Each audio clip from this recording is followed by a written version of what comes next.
The grand hall of Citizens the Galactic of the Covenant was Assembly, a cathedral of cold the time has come Seven to act. species sat in their elevated Review the arcs. data Below them, streams. at the very floor of the chamber, stood the last of the Velhari, a slender, silver-skinned people with hollow eyes that held the memory of a dying star.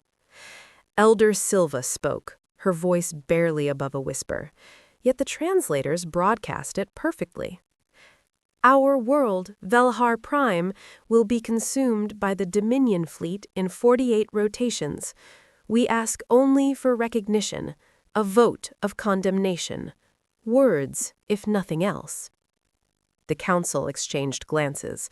The Threx delegates turned away. The Orid checked their data slates. The Mog Collective emitted a low harmonic drone, their way of abstaining. One by one, the great powers of the galaxy chose silence. The Velhari had no trade value, no strategic position, no military force worth mentioning. They were simply inconvenient. The vote failed, 0 in favor. Ambassador James Whitfield of Earth had been sitting in the back row of the observer tier.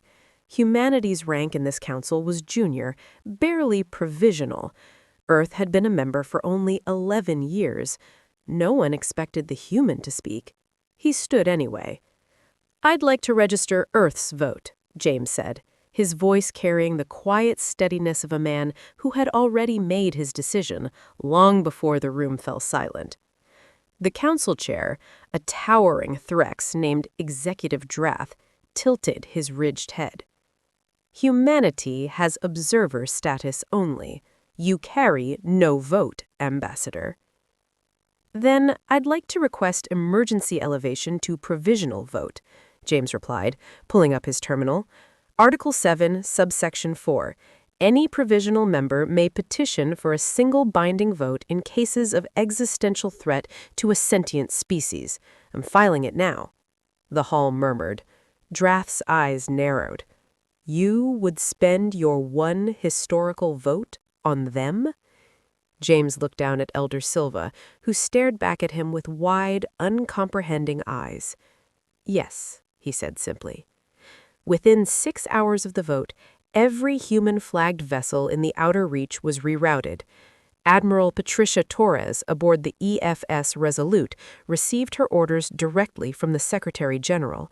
She read them twice, then smiled the small, satisfied smile of someone who had waited their whole career for exactly this kind of order.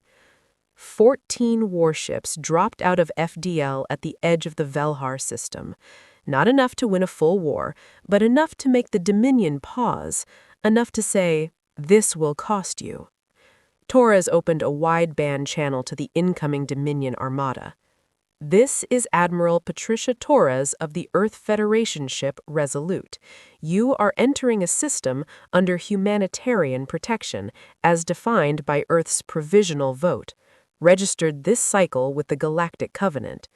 Any hostile action against Velhar Prime will be treated as an act of war against Earth." She paused, then added with deliberate calm, "We've been in 3 wars in 11 years. We're not tired yet." The Dominion fleet held position for 4 rotations. Then it withdrew. Back in the Grand Hall, Executive Drath approached James as the session closed. His expression was unreadable, as it always was, but something shifted behind his pale compound eyes.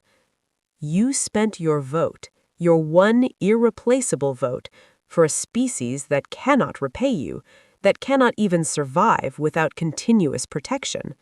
Why?" James gathered his files. "Because someone had to, and no one else was going to." Drath studied him for a long moment. "Humans are strange." "Yeah," James said, pulling on his coat. "We hear that a lot." In the lower chamber, Elder Silva, the Velhari, sat very still. She had not wept in 20 years. Her people had been beyond tears for a long time, but she pressed one silver hand flat against her chest, over the place where her people believed the soul resided. Outside among the stars, 14 human ships held a quiet, patient orbit around a world that the galaxy decided did not matter. They disagreed.